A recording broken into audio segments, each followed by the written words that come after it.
I thought we might do a Frithcast. Really? Yeah, Sounds like a jolly good idea. Well, I thought, I know I'm the sidekick and everything, but I thought just this once. I'm not my sidekick. Woman. I thought just this once, I'm going to take charge, and I'm going to say, I've decided we're going to do a Frithcast. I mean, I know you said to me earlier on you want to do a Frithcast this evening. Yeah. So, but I don't have to tell them that. Go on then, you do a Frithcast. I'm just going to do, right, Go ahead. I'm going to be assertive now. You do your thing, right? Be assertive. I'm going to do a Frithcast. Big girl pants on, you do it. Big girl pants. Off you go. No.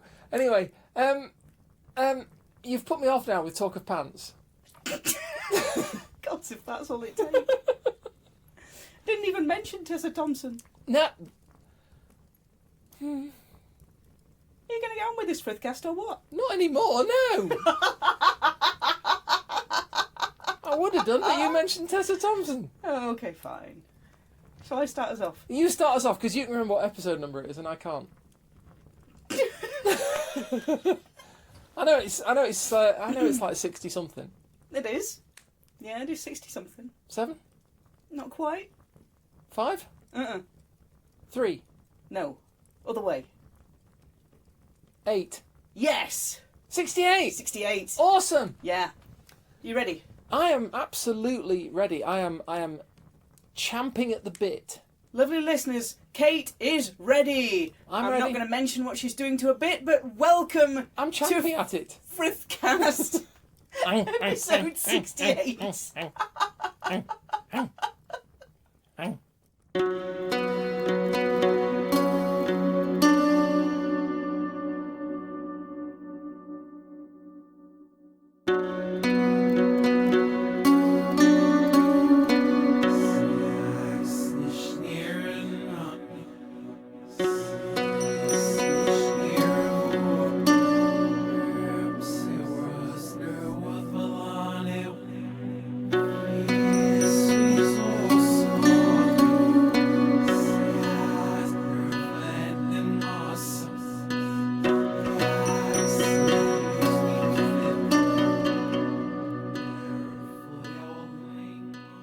Hello, lovely listeners. Hello. Welcome to episode 68 of Frithcast. 68. Welcome. 68!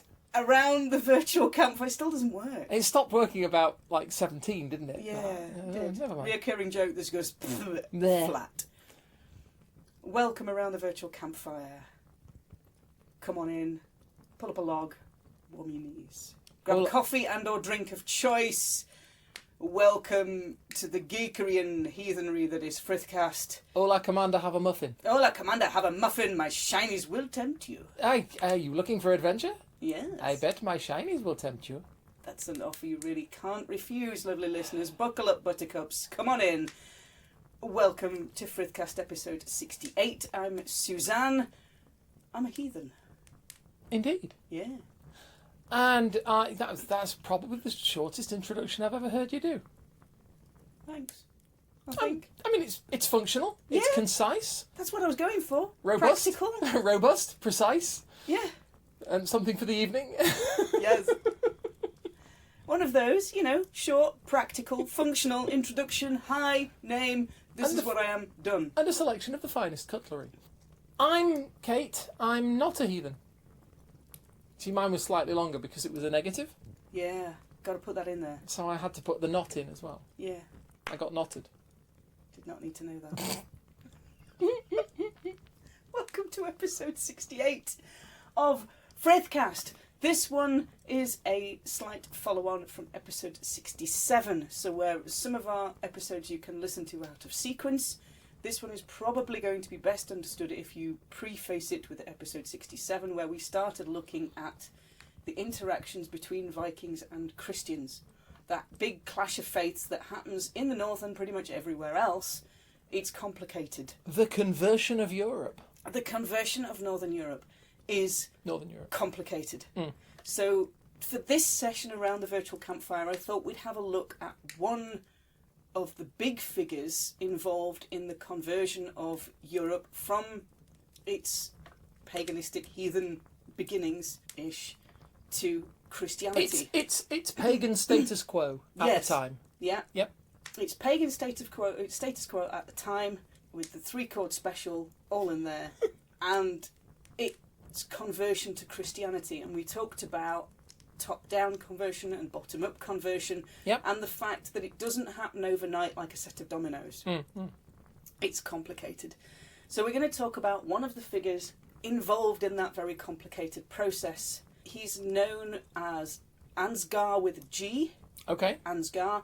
Ansgar with a K. Yeah. Or you might see him written as Anshar or Oscar. Okay. Depending on which country you're looking at.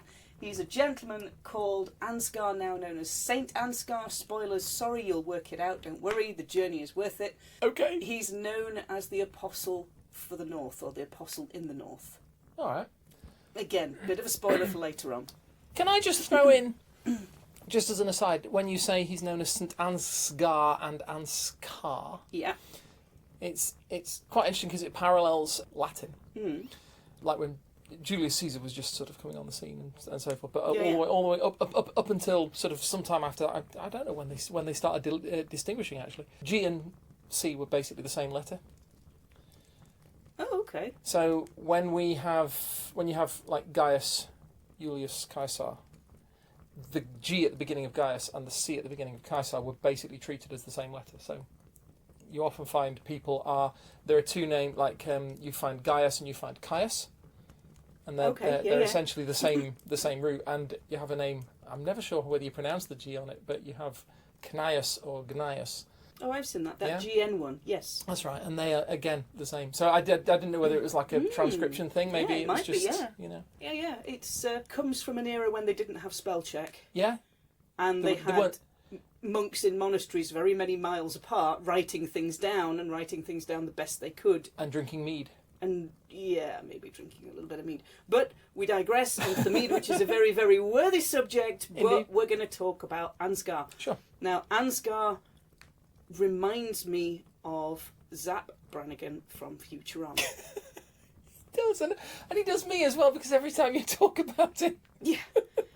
Now, Zap Brannigan from Futurama, the reason he reminds me of Ansgar is the fact that this eternal optimism that never quite works. No, he's absolutely sort of go-getting, dynamic, bring it on, let's go and sort this out. And it always just doesn't work. Always falls apart. For some reason or other, it never works. But he's never despondent about it. He just keeps on trying. Because he's a space adventurer, he's a space hero. Yes. And space heroes don't get despondent, they just do. They just do. Like, it's Ace Rimmer, smoke me a kipper. It's that kind of...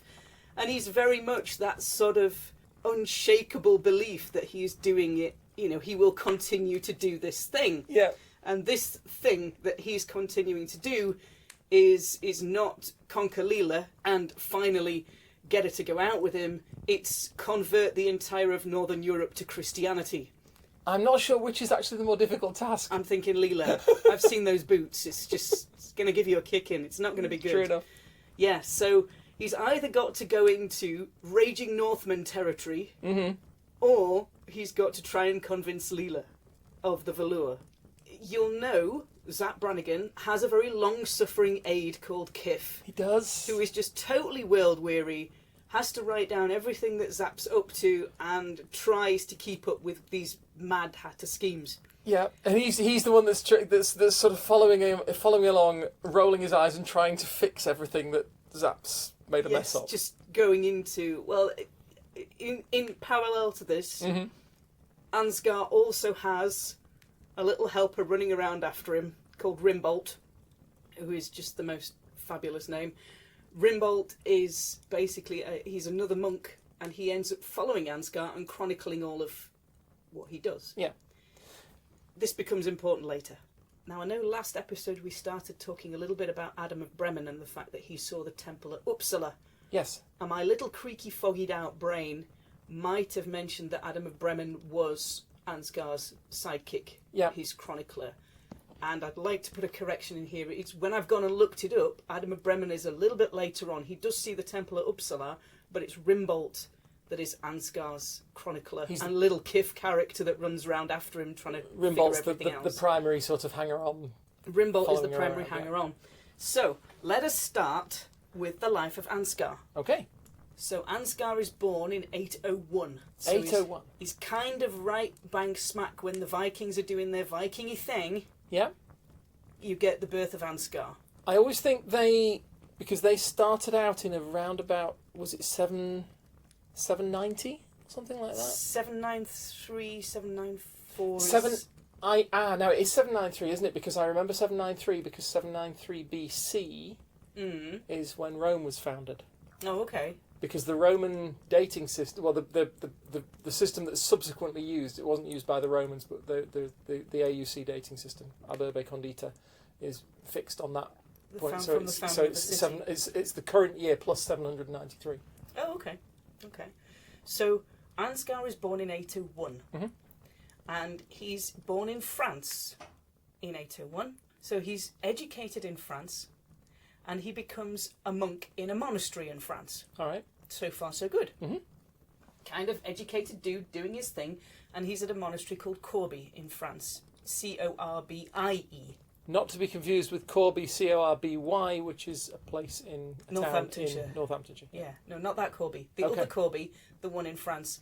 Monastery, kind of nice. Settles there for about 3 years. Mm-hmm. After 3 years, there's a whole lot of politics going on at high level. You have Emperor Louis the Pious, Emperor Louis I. See, I was just about to go, politics in the church? Surely Yes. not. Lots of politics in the church. And you have a deposed Danish king. Okay. Comes to Louis the Pious, goes help, rescue. And Louis the Pious goes, Danish king converts to Christianity and wants to go back to retake his kingdom in Denmark, but wants missionaries to go with him. And part of the deal with Louis the Pious, the Emperor Louis the Pious, is that he takes missionaries back to Denmark to start part of that top-down conversion. Because he figures that's going to get him the power back over his, or the influence back over his former lands. Yeah. So for some reason, this monk in a monastery in the middle of France, in Corbie in France, gets picked out of obscurity to become a missionary in Denmark. Because wow. Because reasons. Mm. So he goes to Denmark with the deposed Danish king and starts trying to do his missionary preaching the gospels thing. Yeah.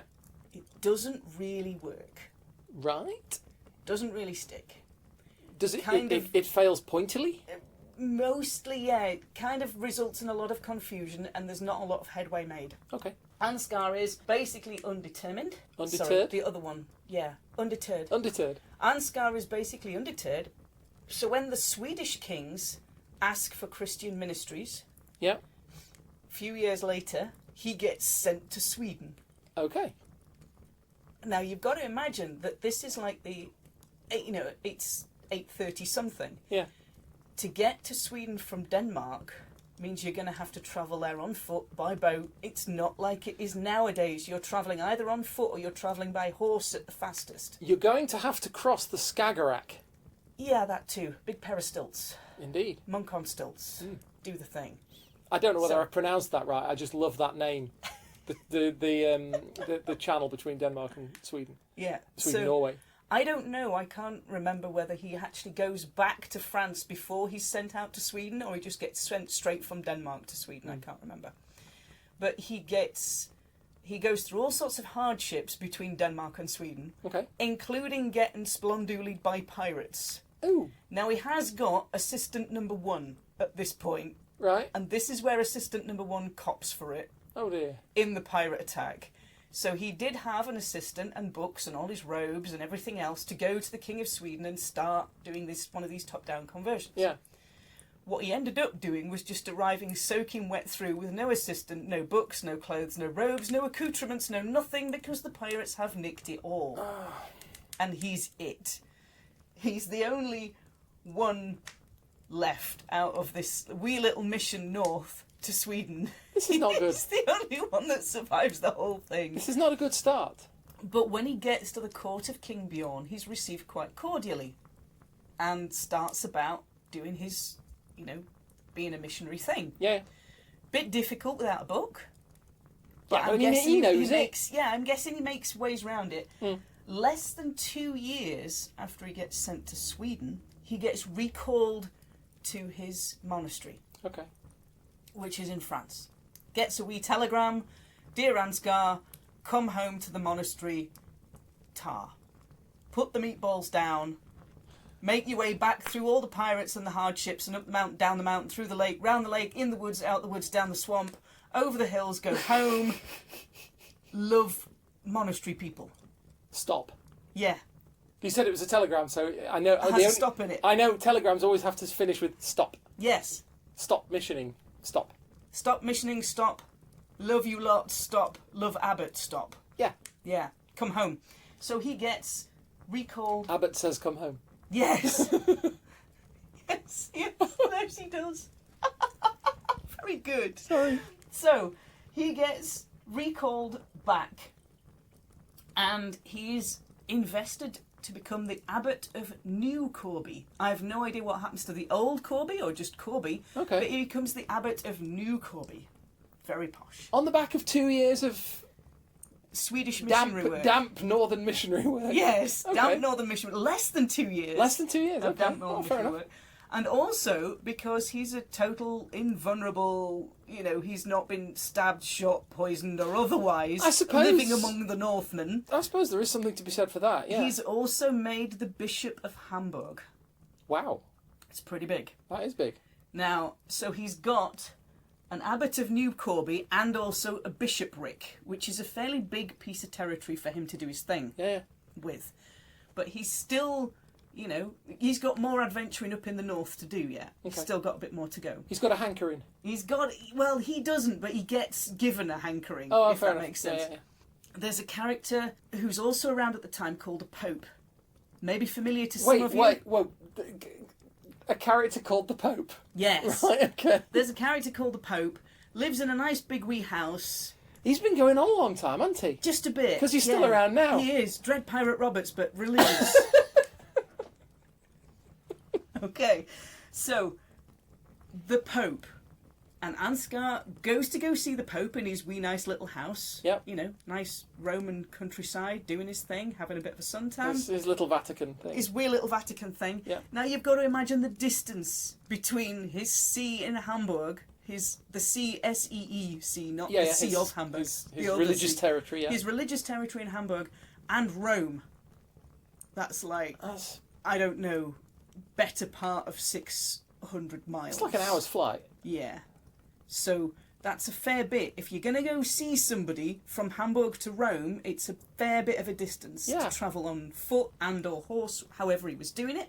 And it's going to be fairly hazardous territory, I would have thought, at that time. It's not. I mean, all of the Havermal verses tell us when you go outside, you watch and you wait and you greet travellers because it's pants outside the walls. But this guy is travelling all over the place. Because a lot of Germany was basically wild forests. Wild and stuff. forest, yeah. I mean, it's still, a lot of it still is. It's very, very Foresty. foresty. I was trying to think of the word.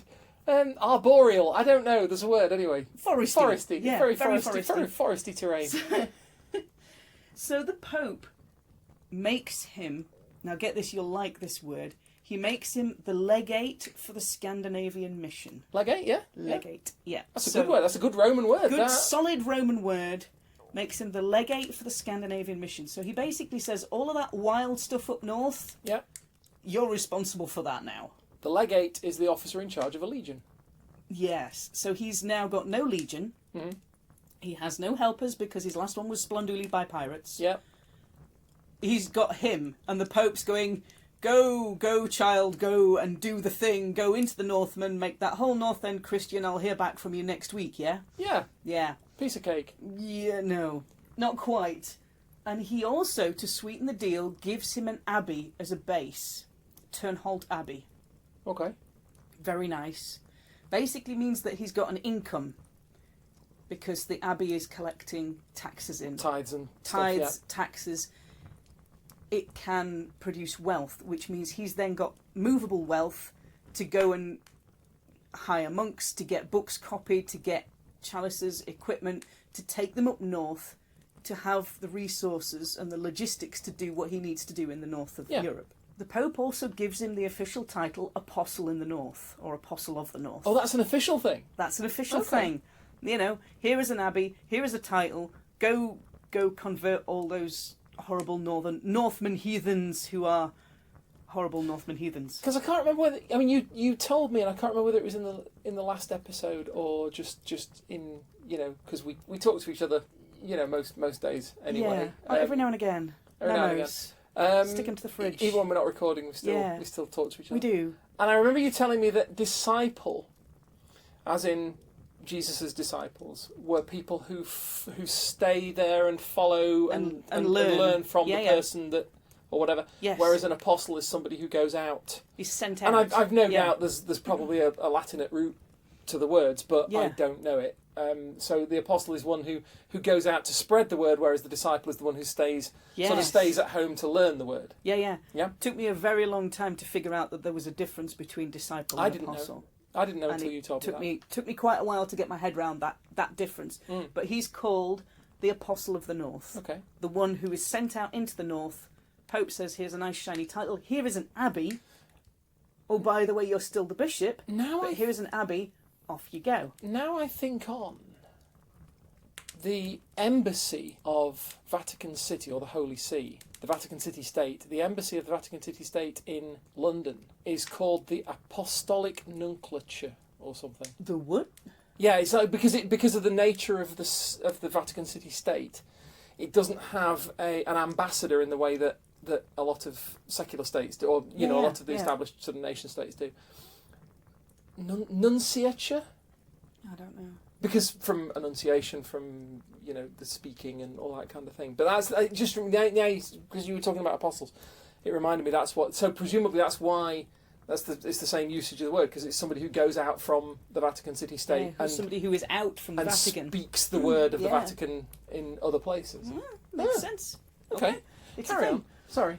So he's got funds. He's been gifted an abbey. He's got a power and financial base to start getting into the north better than he did the first time round. Hopefully. But Emperor Louis, who is the guy right at the very beginning, who sends him to Denmark in the first place, he dies and funds basically dry up for his mission in the north. Okay.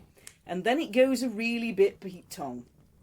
Right. More Pete Tongier than your benefactors kind of dying on you. Tongist. Tongist. It is very, very Tongist. It's Tongist. Seriously Tongist. Okay. Because Hamburg, Bremen, his nice big see in the middle of Germany, his bishopric seat, his kind of pride and joy, his little wee bit of home where he does his thing, and he's got people, and he's got, school, hospital, whatever it is, all the way around there. I don't know, maybe the Northmen were feeling a wee bit kind of left out because he hadn't been to see them in a little while. They kind of arrived to pay him a visit. And they arrive in very large numbers, and they get a little bit rampant. And they kind of... boisterous. Yeah.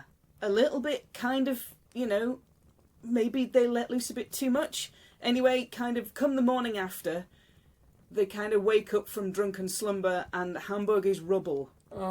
The whole town is burned and razed to the ground. It's flattened. Everything. His church, his bishopric, his sources of income, everything is gone. He's really not having a good time of it, is he? He does not have a good time of it. So he kind of like, what did we do last night? Because it's kind of flattened. This is not like, a traffic cone and a pink flamingo and a pair of women's waders and a passport job. This in the name of Emily Birkenstein. This is way beyond Emily Birkenstein. This is the whole town is flattened. Everything of value has been taken away. The Northmen have raided his town. I don't mean to sound, on this heathen podcast, like I'm siding against the heathens. Yeah. But that's actually quite sad. We just got a bit enthusiastic, that's all. I know. Got a bit carried away. It's quite sad. Give us a dustpan and brush and a tube of soup, we'll put it back together, it'll be fine. I mean, regardless of what the church is or is not doing, hospitals, schools... Yeah, everything. Schools, educational... But, the works. Well, that's a shame. But anyway, go on. The whole town gets raided and it gets flattened. This is the sort of thing that happens in medieval times. Let's face it. It is. So he sees 13 years of work in the See of Hamburg, in his bishopric seat, go completely. It's gone. After that, he can't make any more trips to the north because he's got no money to fund expeditions to the north. Yeah. So Sweden and Denmark revert back to paganism. Okay. And this is about 847. Sort of like an elastic band, just going twang. Snap. Yeah, back to paganism again. Yeah. Undeterred. As always. Come, Kif. Come. Let's go back to Denmark. Because that went so well the first time round. So he goes back to Denmark and he converts a king to Christianity. Fair dues. And so he's starting that top-down conversion again. You flatten my town, I'll convert your king. Yeah. Yeah. Not quite sure how. He then Balance. asks to go back into Possibly. Sweden and asks the king of Sweden if he can send missionaries back into Sweden. And the king's like, no, actually, we're kind of doing fine with our paganism, thank you very much. Yeah. But there's one older guy in the king of Sweden's court that says, well, actually, maybe we should, just give this new religion a chance. Our old gods aren't doing us too well at the moment. Let's see. Let's be Okay. fair about it. Let's do it. Now, the text records that they cast lots All to right. decide whether the missionaries can go back into Sweden, the Christian missionaries can go back into Sweden and start creating communities and doing conversions or not. Okay.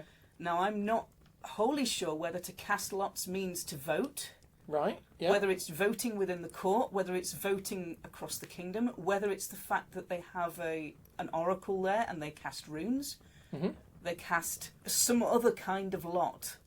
Whether it's a case of polling the people in their Just in that group room. or whatever, Yeah. or whether it's taking. I mean, when somebody says cast lots with me, that to me is, when you do the several long sticks and a short stick thing, and draw you straws, yes. you draw straws to try and decide who's going to do something. That to me that is kind of what I Yeah. think, but it's probably more accurate to think of it as to take Could be take a an democratic- augury. Yeah. Take an augury It could and be see an what- augury, it could be an oracle, it could be a democratic vote. Mm. I don't know.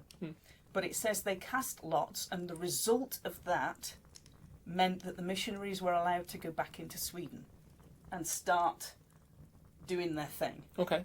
So, he's starting to get missionaries, he's being able to send them back, he's rebuilding his town, he's doing what he needs to do. Yeah.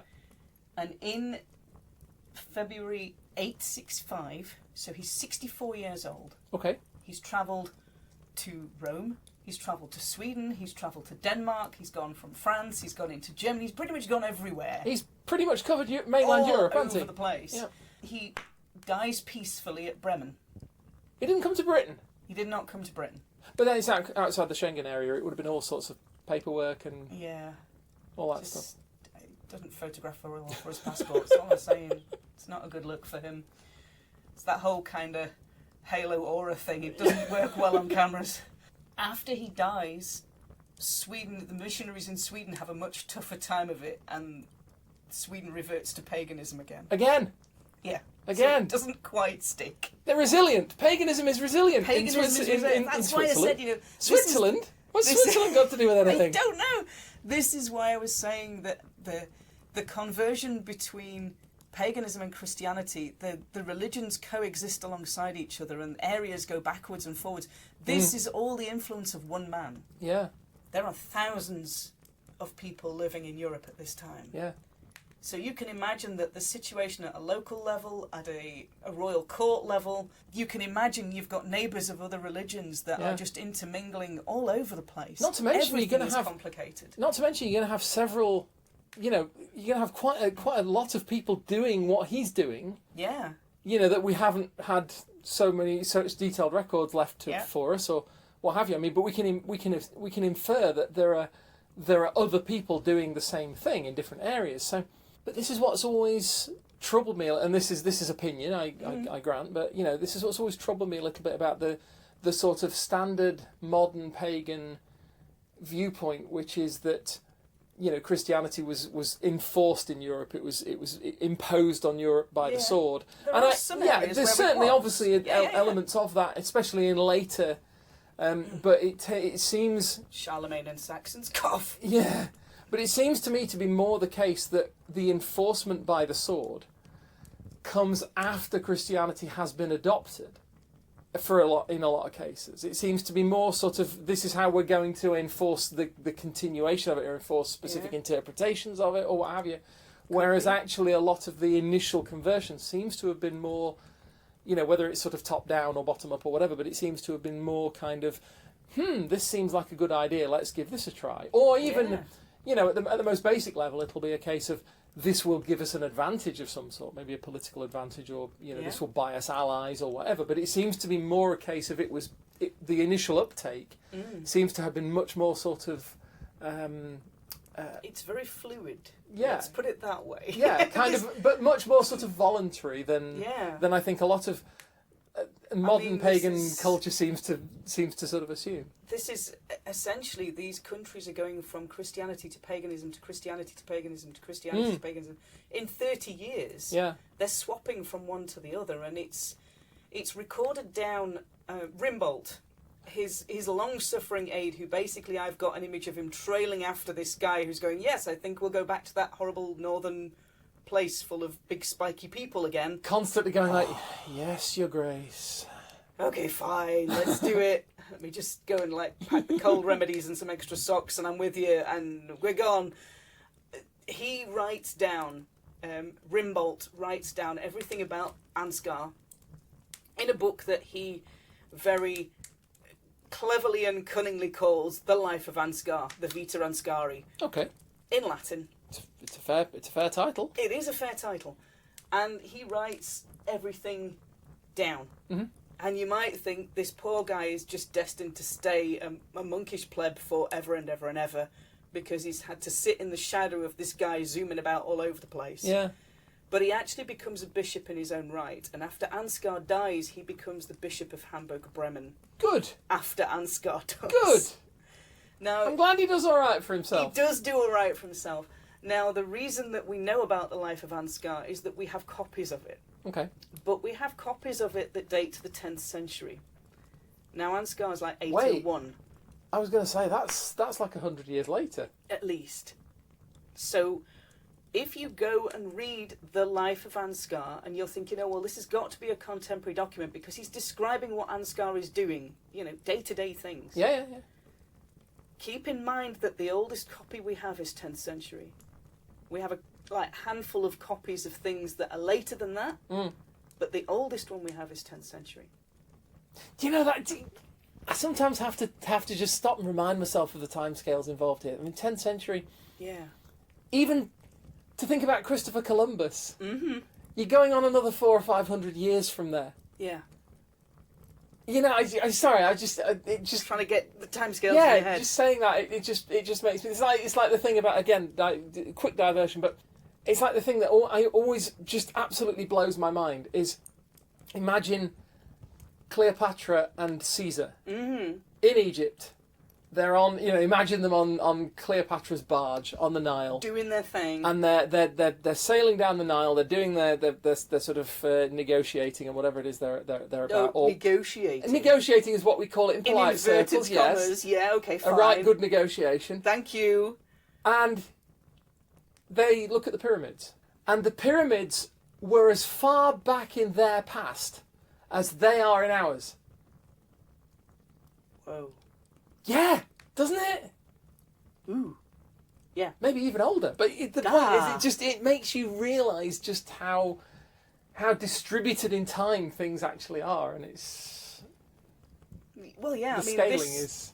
This document, the oldest version we have of Rimbold's Life of Ansgar is 1,000 years old. Wow. Get your head around that, because they're talking... And although he's talking about a character who can be historically attributed... Mm-hmm. We know Ansgar existed. Yeah. Keep in mind that if you read the life of Ansgar, Rimbold is not writing his chronicle for the love of it. No. He's writing that chronicle for a very specific reason. And he talks a lot about Ansgar's sanctity. Okay, yeah. How pious he is, how good he is with kiddies and small fluffy animals. Yeah. How much he farts rainbows, maybe not, but... How much he does his thing and what visions he has. Ansgar's life is punctuated by visions that tell him to do certain things. Okay. And that's why Rimbolt says, that's why he's reasoning, I must go to the north because I've been told to go north. Yeah, because of this divinely inspired vision that I have been given, my life has to go to the north. Okay. Into the Northman. Indeed. Brick wall. Where I will bring enlightenment and... Yeah. Yeah. Sorry, I was gonna follow that up with... I couldn't think of another word. Yeah. So Rimbolt is writing this document to show you how awesomely good Ansgar is. He wears a hair shirt. He just drinks bread and water. He dresses barefoot and kisses small children, which is probably not such a good idea in the Middle Ages, but he does it. He's doing all of these kind of good politician things. And they're using... It's never a good idea to kiss anybody in the Middle Ages. I mean, it's like, you know, they had all sorts of... You know, they had, like... Plague? Yeah. Not to put too fine a point on it, but yeah. Okay. So, he's writing this document to prove how utterly, fabulously holy and sanctified Ansgar is. He receives divinely inspired visions. He's to be... what's the word? Not beautified, the other word. Beatified. Beatified. I prefer my idea better. It's a whole, lipstick and eyeliner thing going on. It's only one you out, if you see what I mean. He's to receive beatification. Yeah. To be considered a saint, you must have at least 2 chronicled miracles. Yes. That are attributed to you and you alone. Yeah. Ansgar, according to Rimbolt's Life of Ansgar, Ansgar performed miracles, but he didn't like anybody to know about them. Let's see how humble he is. That's awkward though, isn't it? Because slightly awkward. I mean, Ansgar was never angling for being all beautiful. Beatified, yes. Beatified. But Rimbolt's account is basically then the primary evidence that they take to the Pope. Right. And the Pope at the time then went, yes, after he died, Ansgar becomes Saint Ansgar. And the Pope didn't go, right, and who's this Rimbolt character? Because we're resting a lot on what he's said here. Well, no, because he's another monk of the church at this point. He's, a good and honest churchman. He's an expert witness. And he's an expert witness because he's been traipsing around blooming Europe after Ansgar for the past decade and a half. So he becomes Saint Ansgar. So especially if you look at pages of Catholic saints, you will find Saint Ansgar, Apostle of the North. Awesome. Yeah. It still reminds me of Zap Brannigan. And Kif. Saint Zap. Saint Zap. Running around medieval Northern Europe, avoiding all the pointy ends of the swords and the rampaging hordes and the wolves and the bears and everything else. But at least we know as a good churchman. He was a good churchman. As a good churchman, he wouldn't have been bothering Leela too much. He possibly wouldn't. I don't know. But it's not written... Even if it is velour. Please don't do that again. Okay, that was really creepy. Sorry. Gah. So yeah, if you look at lists of Catholic saints, you will find Saint Ansgar, Apostle of the North. Nice. He had a pretty amazing life for somebody in the Middle Ages. He's travelling all over the place. He knew his reading and writing. He probably knew at least French, German, Latin. Probably picked up, living in these countries for 2 or 3 years, he's probably starting to pick up some of the languages as well. Yeah. But he's making those journeys in the Middle Ages. And it sounds from what you say, it sounds as though he's had a fairly big hand in shifting. He's shaped. I mean, Sweden didn't look at Christianity again until Christian missionaries came back a couple of 100 years after Ansgar. But he was the first big name to take the faith into the north.